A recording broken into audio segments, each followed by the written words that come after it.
नमस्ते बच्चों, सुप्रभात। मैं मनोज मेवाड़ा, हिंदी विषय अध्यापक, दीप दर्शन विद्या संकुल से। आज हम पढ़ेंगे हिंदी कक्षा 5 पाठ 5 पुष्प की अभिलाषा।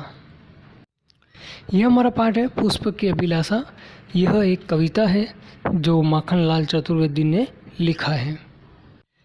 माखनलाल चतुर्वेदी जी ने पुष्प की अभिलाषा यानी कि उसकी इच्छा क्या है वो इस कविता के माध्यम से समझाया है।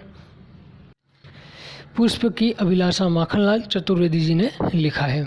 तो पुष्प की जो इच्छाएं हैं वो किस प्रकार की इच्छाएं हैं और वो क्या बताना चाहता है वो माखनलाल चतुर्वेदी जी ने अपनी कविता के माध्यम से यहाँ पर हमें बताया। देखिए, यहाँ पर आप देख सकते हैं कि एक पिक्चर है, एक फ़ोटो है, उसके अंदर बहुत सारे फूल हैं, पुष्प हैं।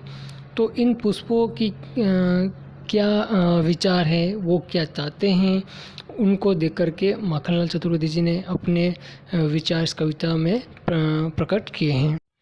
क्योंकि ये कविता माखनलाल चतुर्वेदी जी ने लिखा है तो इनका हम थोड़ा परिचय देख लेते हैं। तो 4 अप्रैल 1889 30 जनवरी 1969 तक इनका जीवन काल रहा है। वे प्रसिद्ध लेखक रहे हैं और निबंधकार भी रहे हैं, नाटककार भी रहे और पत्रकार भी रहे। प्रथम साहित्य अकादमी पुरस्कार के विजेता रहे हैं ये। और ये जो साहित्य पुरस्कार मिला इनको, ये हिम तरंगिणी नामक रचना पर मिला था। और कब मिला था? 1955 में ये साहित्य अकादमी पुरस्कार मिला था। और ये पद्म भूषण से भी नवाजे गए हैं। कब? 1963 में पद्म भूषण से भी नवाजे गए हैं। और इनकी प्रमुख कृतियों में हिम तरंगिणी, जिस पर इनको साहित्य अकादमी पुरस्कार मिला था, और दूसरा युग चारण, साहित्य देवता, दीप से दीप जले आदि, ये इनकी प्रमुख रचनाएं हैं। इसके अलावा भी इन्होंने बहुत कुछ लिखा है, लेकिन ये इनकी प्रमुख रचनाएं हैं। पुष्प की अभिलाषा से संबंधित एक कहानी है, तो माखनलाल चतुर्वेदी से संबंधित। तो ये कहानी में कुछ ऐसा है कि 1921 यानी कि 1921 में असहयोग आंदोलन चल रहा था अंग्रेजी शासन के विरुद्ध। पूरे देश के अंदर अंग्रेजी शासन के खिलाफ आंदोलन चल रहा था। उस समय माखनलाल चतुर्वेदी जी ने भी अपनी आवाज़ बुलंद की और इसी वजह से उनको अंग्रेज़ों ने पकड़ करके 10 माह की सज़ा सुनाई, कठोर कारावास सुनाया। और इसी के चलते उन्हें विलासपुर की जेल में रखा गया था, जहाँ पर इन्होंने इस कालजयी कविता की रचना की। विलासपुर जेल के अंदर इन्होंने इस कविता, कालजयी कविता अर्थात पुष्प की अभिलाषा, इस कविता की रचना वहाँ पे की, जिसे हम पुष्प की अभिलाषा के नाम से जानते हैं। ये एक छोटी सी कहानी थी। अब हम कविता की ओर बढ़ते हैं। पुष्प की अभिलाषा। अब मैं कविता पढ़ रहा हूँ। चाह नहीं मैं सुरबाला के गहनों में गुथा जाऊँ, चाह नहीं मैं सुरबाला के गहनों में गुथा जाऊँ, चाह नहीं प्रेमी माला में बिंद प्यारी को ललचाऊँ, चाह नहीं सम्राटों के शव पर हे हरि डाला जाऊँ, और चाह नहीं देश के देवों के सिर पर चढ़े भाग्य पर इठलाऊँ, चाह नहीं देवों के सिर पर चढ़े भाग्य पर इठलाऊँ, मुझे तोड़ लेना वनमाली उस पथ पर देना तुम फेंक, मातृभूमि पर सिर चढ़ाने जिस पथ पर आवे वीर अनेक। अब इस कविता का मूल सारांश या मुख्य अर्थ क्या है वो एक बार हम देख लेते हैं। पुष्प की अभिलाषा कविता का मुख्य अर्थ क्या है वो इसमें बताया गया है। तो माखनलाल चतुर्वेदी जी बता रहे हैं कि हे वनमाली, तुम मुझे तोड़ करके उस राह में फेंक देना, उस रास्ते पर, राह अर्थात रास्ते पर फेंक देना जहाँ सूरवीर मातृभूमि की रक्षा के लिए, जहाँ पर सूरवीर मातृभूमि की रक्षा के लिए अपना सिर चढ़ाने जा रहे हैं, यानी कि अपने देश की रक्षा के लिए जो हमारे वीर सैनिक है, जो हमारी मातृभूमि की, हमारी धरती की रक्षा के लिए अपना सिर चढ़ाने यानी कि बलिदान होने के लिए जा रहे हो, उस रास्ते पर आप क्या करना, मुझे तोड़ करके वहाँ पर फेंक देना। फूल अपने वनमाली को ऐसा कह रहा है। मैं उन शूरवीरों के पैरों तले आकर खुद पर गर्व महसूस करूँगा। और फूल कह रहे हैं कि यदि आप मुझे तोड़ करके उन सैनिकों के रास्ते में डाल दोगे जो अपना बलिदान देने के लिए जा रहे हैं अपनी मातृभूमि के लिए, तो मैं अपने आप पर गर्व महसूस करूँगा। अब हम हमारी कविता पर आ जाते हैं। चाहा नहीं मैं सुरबाला के गहनों में गुथा जाऊं। अब देखिए, सुरबाला जो है वो अप्सरा से लिया जाता है कि जो सुरबाला है उसे हम अप्सरा को सुरबाला कहते हैं। और ये जो अप्सरा है स्वर्ग में जो नृत्य करती है या नृत्यांगनाएं होती है उसे हम अप्सरा कहते हैं, जो बहुत ही खूबसूरत होती है। तो वो जो सुरबाला है उसके चाहा नहीं मैं सुरबालों के गहनों में गुथा जाऊं। गुथना का मतलब होता है फंसना या लगाना। जो अप्सराएं होती है वो अपना श्रृंगार करती है और उस श्रृंगार में जो गहने पहनती है उन गहनों के ऊपर वो फूल लगाती हैं। तो उनके गहनों में जो फूल लगते हैं उन फूलों के रूप में अर्थात मैं उन सुरबाला के गहनों में चढ़ना या वहाँ लगना नहीं चाहता हूँ। ऐसी मेरी कोई इच्छा नहीं है। अर्थात मेरी इच्छा नहीं है कि मैं उन अप्सराओं के गहनों पर लगूं या मुझे वो लगाए, ऐसी मेरी बिल्कुल भी इच्छा नहीं है। आगे देखिए फूल फिर क्या कह रहा है। चाहा नहीं प्रेमी माला में बिंद प्यारी को ललचाऊं। प्रेमी माला का मतलब माला। अब आप एक फ़ोटो में देख रहे होंगे कि वर वधू एक दूसरे को माला पहना रहे हैं। ये प्रेमी माला है जो वर वधू एक दूसरे को पहनाते हैं। तो अब फूल क्या कह रहा है कि मेरी ये भी इच्छा नहीं है कि मैं क्या बोलते हैं प्रेमी माला में बिंद कर, यानी कि जो दूल्हे दुल्हन को जो माला पहनाई जाती है उस माला में बिंद करके अर्थात पिरो करके मैं अपनी जो प्रेमिका है उसको मैं ललचाऊं, या ऐसी मेरी कोई इच्छा नहीं है कि मैं वो माला बनूं। जो माला वर वधू को पहनाई जाती है वो माला भी मैं बनना नहीं चाहता। अब आगे देखिए फूल फिर क्या कह रहा है। चाहा नहीं सम्राटों के सौ पर हे अरी डाला जाऊं। अर्थात सम्राट यानी कि जो वो जिसका राज्य बहुत बड़ा हो, बहुत बड़ा राजा हो, उसे हम सम्राट की संज्ञा देते हैं। तो चाहा नहीं सम्राटों के सौ पर यानी कि जो बहुत बड़े राजा हैं उन राजा के सौ पर उनके सवों पर मैं डाला जाऊं। यानी कि जो बहुत बड़े सम्राट होते हैं, राजा होते हैं, उनके जो मृत्यु हो जाती है तो उनके सौ पर फूल चढ़ाते हैं, पुष्प चढ़ाते हैं। तो मैं वो पुष्प भी नहीं बनना चाहता हूँ। अब आगे देखिए, आगे बहुत बड़ी बात कही है पुष्प ने कि चाहा नहीं देवों के सिर पर चढ़ूं भाग्य पर इठलाऊं। यानी कि पुष्प क्या कह रहा है कि मेरी ये इच्छा भी नहीं है। कौन सी इच्छा? कि मैं देवताओं के सिर पर चढ़ूं और मेरे भाग्य पर, मेरे किस्मत पर मैं इतर आऊँ। देखिए यहाँ पर एक फ़ोटो दिख रहा है शिवलिंग का, उसके ऊपर पुष्प चढ़े हुए हैं। तो कहने का मतलब पुष्प इतना कह रहा है कि मैं भगवान के ऊपर भी चढ़ कर के अपने भाग्य पर उतराऊँ, ऐसा भी मैं नहीं चाहता हूँ। देखिए वो न तो सुरबाला यानी कि अप्सराओं का गहना बनना चाहता है, न ही सम्राटों के सौ पर वो लगना चाहता है, न ही वो दूल्हे दुल्हन की जो मालाएं हैं वो बनना चाहता है, और न ही वो देवताओं के सर पर चढ़ना चाहता है। वो कह रहा है कि अब देखिए देवता के सर पर चढ़ना तो बहुत सौभाग्य की बात मानी जाती है, लेकिन ये सौभाग्य भी वो पुष्प नहीं चाहता है, फूल नहीं चाहता है।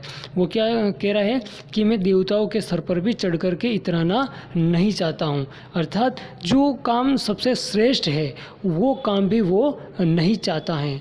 अब आगे, अब देखिए पुष्प जो है, फूल जो है वो क्या चाहता है आखिर में।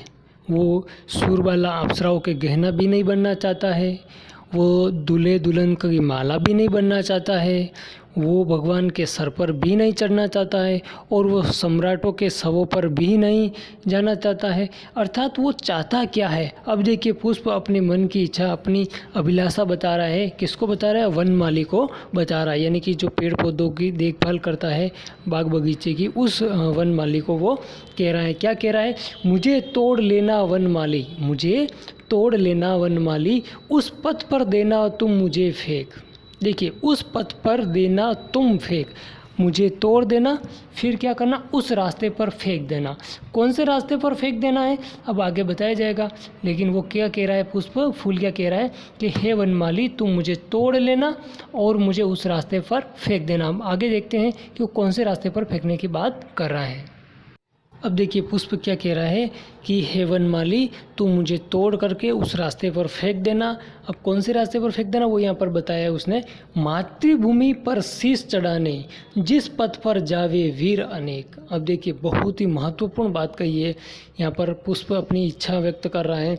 माखनलाल चतुर्वेदी जी ने यहाँ पर बहुत ही अच्छे तरीके से, बहुत ही रोचक ढंग से ये जो पुष्प की अभिलाषा कविता लिख करके हमारे सामने प्रस्तुत की है। अब देखिए पुष्प न तो वो अप्सराओं के सिर पर गहनों के रूप में लगना चाहता है, न ही वह दूल्हे दुल्हन की माला के रूप में बनना चाहता है, और न ही वह सम्राटों के सौ पर जाना चाहता है, और न ही सबसे बड़ी बात कि वो भगवान के देवताओं के सिर पर भी नहीं चढ़ना चाहता है। लेकिन उसने वह क्या चाहता है, वह क्या चाहता है कि उसे उस रास्ते पर फेंक दो। कौन से रास्ते पर, जहाँ पर मातृभूमि पर शीश चढ़ाने जिस पथ पर जावे वीर अनेक, यानी कि जो हमारे देश के फौजी भाई हैं, जो अपनी मातृभूमि की, अपनी देश की रक्षा के लिए अपना बलिदान देने के लिए जाते हैं, उस रास्ते पर मुझे फेंक देना। देखिए यहाँ पर पुष्प ने बहुत ही अच्छी बात कही है। माखनलाल चतुर्वेदी जी ने ये एक फूल को लेकर के, प्रकृति को लेकर के ये एक बहुत बड़ी बात कही है यहाँ पर।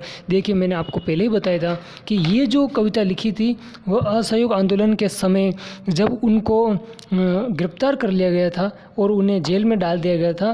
कौन सी जेल में, विलासपुर जेल में। तब उन्होंने वहाँ पर बैठ कर के ये कविता लिखी है, और ये कविता अपने देश के नौजवानों को प्रेरित करने के लिए लिखी गई है, ताकि अपने देश में जो जितने भी वीर हैं वो जाग जाए और अपनी जो समस्याएं हैं, कौन सी समस्या, अंग्रेज़ों की दमनकारी नीतियों की, उन नीतियों का वो विरोध करे और वो ये अपने आप को पहचाने और स्वतंत्रता के रास्ते पर चल पड़े। ये स्वतंत्रता के रास्ते पर चलाने के लिए या लोगों को समझाने के लिए, उन्होंने देशभक्ति भावना पैदा करने के लिए उन्होंने ये कविता लिखी है। तो देखिए इन्होंने सर्वश्रेष्ठ काम कौन सा बताया है, पुष्प को लेकर के इन्होंने बताया कि भगवान के सर पर चढ़ना जितना श्रेष्ठ नहीं है, उतना श्रेष्ठ क्या है, मातृभूमि की रक्षा करने वाले जो वीर सैनिक है उनके रास्ते पर मैं बिछ जाऊं। अब देखिए यहाँ पर पुष्प ऐसा काम क्यों करना चाहता है, तो उन्होंने माखनलाल चतुर्वेदी जी ने बताया है कि जहाँ पर मातृभूमि की रक्षा के लिए वीर सैनिक जिस रास्ते से जाते हैं उस रास्ते पर मुझे फेंक देना, ताकि मैं उन वीरों के रास्ते के जो कांटे हैं उन कांटों के ऊपर मैं सैयाँ बिछा दूं और वो मेरे ऊपर पैर दे करके जाए, ताकि उनको कोई कष्ट ना हो, तकलीफ ना हो उनको। तो ये उन्होंने बहुत बड़ी बात कही है यहाँ पर, जो अपने वीर सैनिक है उनके लिए ये बहुत बड़ी बात उन्होंने कही है। अब इस कविता के अर्थ को एक बार मैं फिर से स्पष्ट कर रहा हूँ, तो आप थोड़ा ध्यानपूर्वक सुनिएगा। मेरी इच्छा ये नहीं कि मैं किसी सुंदर स्त्री के बालों का गजरा बनूं, यानी कि जो अप्सराएं हैं, जो बहुत ही खूबसूरत नृत्यांगना है, उनका मैं बालों की सुंदरता या उनके रूप की सुंदरता बढ़ाने के लिए उनके बालों का गजरा बनूं, ऐसी मेरी इच्छा नहीं है, ऐसा पुष्प कह रहा है। दूसरा क्या कह रहा है, मुझे चाह नहीं कि मैं दो प्रेमियों के लिए माला बनूं, और वो ये भी नहीं चाहता है कि दो प्रेमियों की जो माला होती है वो माला में बनूं, यानी कि वर वधू के जो दोनों प्रेमियों के जो माला है जो उस समय शादी के समय पहनाई जाती है, तो वो माला भी मैं बनना नहीं चाहता। मुझे ये भी चाह नहीं है कि किसी राजा के शव पे मुझे चढ़ाया जाए, वो जो बहुत बड़ा चक्रवर्ती सम्राट है उन चक्रवर्ती सम्राट के शव पर भी मुझे चढ़ाया जाए, ऐसी भी मेरी इच्छा नहीं है। अब आगे देखिए, मुझे चाह नहीं कि मुझे भगवान पर चढ़ाया जाए और मैं अपने आप को भाग्यशाली मानूं, और मेरी ये भी इच्छा नहीं है कि मुझे भगवान के ऊपर चढ़ाया जाए, और ये जो भगवान के ऊपर चढ़ाने के बाद जो मैं अपने आप को सौभाग्यशाली समझ करके, भाग्यशाली समझ करके मैं अपने आप पर इतराऊं या अहंकार करूं या घमंड करूं, तो ऐसा भी मैं नहीं चाहता हूं। हे अब मैं चाहता क्या हूँ, आगे बताया है, हे वनमाली तुम मुझे तोड़ करके उस राह में फेंक देना जहाँ सूरवीर मातृभूमि की रक्षा के लिए अपना सिर चढ़ाने जा रहे हो। अर्थात जो वीर सैनिक अपने देश की रक्षा के लिए, अपनी मातृभूमि की रक्षा के लिए बलिदान होने के लिए जिस रास्ते से जा रहे हैं उस रास्ते पर मुझे फेंक देना, ताकि मैं उन सूरवीरों के पैरों तले आकर खुद पर गर्व महसूस करूं, ताकि मैं उन सूरवीरों के, उन वीर सैनिकों के पैरों के तले रौंदा जाऊं, नीचे आ जाऊं, तो मैं अपने आप को खुद पर गर्व महसूस करूंगा, अहंकार महसूस करूंगा। कब? जब आप मुझे उस रास्ते पर फेंक दोगे जिस रास्ते पर हमारे वीर सैनिक गुजरते हैं। अर्थात यहाँ पर माखनलाल चतुर्वेदी युवा पीढ़ी को प्रेरित करके अपने देश की रक्षा के लिए प्रेरित करना चाहते थे। अपने देश की रक्षा के लिए जो प्रेरित करने के लिए इन्होंने कविता लिखी है, ताकि इस कविता को पढ़ करके, समझ करके अपने देश के नौजवान युवा अपने देश की रक्षा के लिए हमेशा तत्पर रहें। तो अब हमारा ये पाठ, हमारी ये कविता यहीं पर समाप्त होती है। उम्मीद करता हूँ कि आपने अच्छे से समझा होगा, सुना होगा। धन्यवाद।